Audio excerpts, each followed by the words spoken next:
face ko, nasa loob pa lang ako ng bahay. So, susubukan natin kung effective ba ang eye radiation or eyeglass radiation na to. Okay? So, wait lang at lalabas ako. So, ito yung labas ng bahay.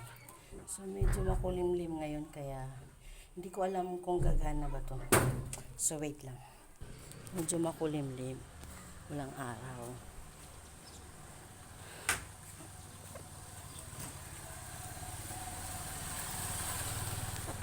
Kaya hindi ko alam kung gagana ba siya. So, hintayin natin ang paggana. So,